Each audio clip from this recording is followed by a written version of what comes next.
Je vais vous montrer maintenant que vous avez écrit un programme, comment le télécharger dans votre boîtier Pickaxe. Mais avant de le télécharger, nous allons le tester. Donc le programme a toujours un début. Ici, si on appuie sur le bouton poussoir, on allume une diode, on attend une seconde, on éteint la diode, on attend encore une seconde. Si le bouton poussoir n'est pas allumé, on revient au début et on recommence jusqu'à ce qu'on appuie sur le bouton poussoir.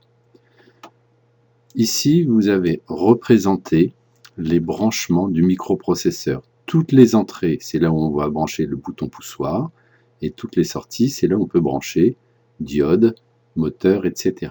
On va voir où le bouton poussoir est branché. Il faut double-cliquer sur le losange, et là, le bouton poussoir. On veut qu'il soit branché sur l'entrée numéro 0, c'est-à-dire à cet endroit-là. On verra réellement sur le boîtier jaune où ça se situe. Pour le moment, c'est la programmation du boîtier. Quand on peut cliquer plusieurs fois dessus. Lorsque on active un vert sur l'entrée 0, ça veut dire que l'entrée 0 est activée lorsqu'on appuie sur le bouton poussoir. Je valide.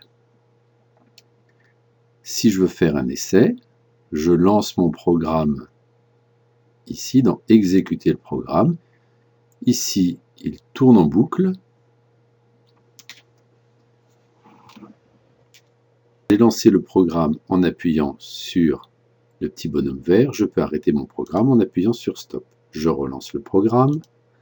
Donc le programme tourne trop vite. On peut régler la vitesse de simulation. Il faut aller dans Options, définir la vitesse de simulation. Et ici, je déplace le curseur pour ralentir. Et je valide. Je peux l'accélérer quand même un petit peu.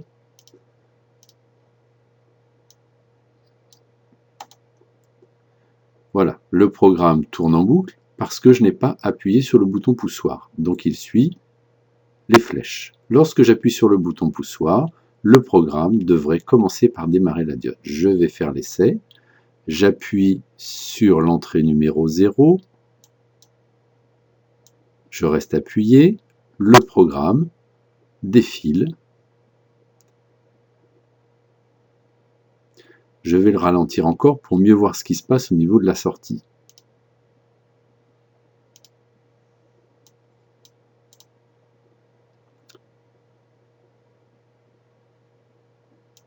J'appuie sur le bouton poussoir. Le programme peut donc sortir, puisqu'ici bouton poussoir appuyé, j'attends 30 secondes, et le programme va revenir au 0, au début.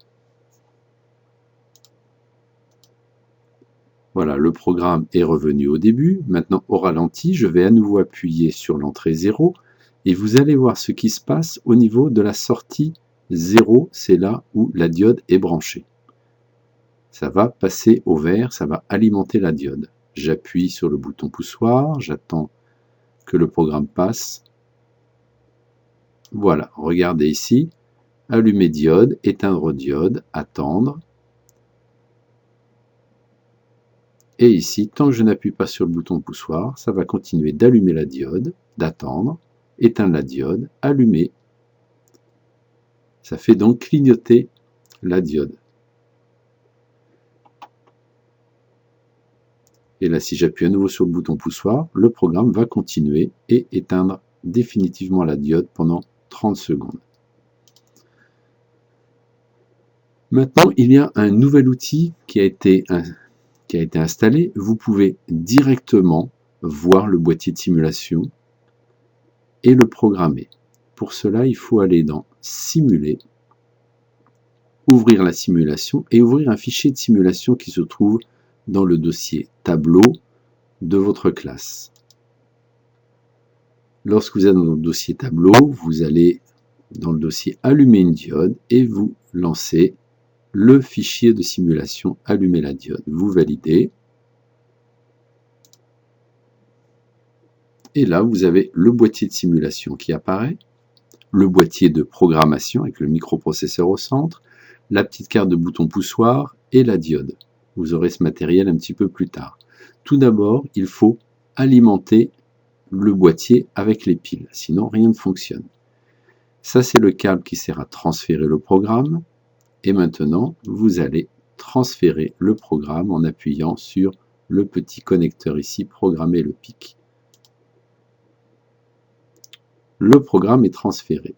Si on n'avait pas branché et qu'on essayait de transférer, on aurait un message d'erreur, vérifier que le câble ou l'alimentation ne sont pas connectés. La même chose ici si vous oubliez le câble. Donc il faut mettre les deux. Je recommence, je charge le programme que j'ai écrit ici vers l'image de simulation. Voilà, tout va très bien. Maintenant, qu'est-ce qui se passe quand j'appuie sur le bouton poussoir? On a bien la diode qui clignote. Je réappuie sur le bouton poussoir, j'ai bien la diode qui s'éteint. Si je réappuie, j'ai à nouveau la diode qui clignote, normalement. Donc quand j'appuie sur le bouton poussoir, la diode s'éteint pendant 30 secondes. Pendant 30 secondes, je ne peux rien faire. Si je réappuie, il ne se passe rien. C'est ce qui est demandé par le programme. Donc là, les 30 secondes ne sont pas passées.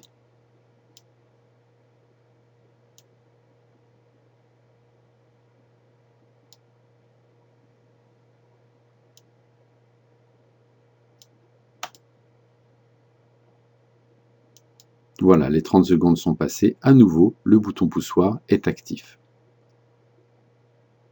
Je réappuie et à nouveau, la diode va s'éteindre.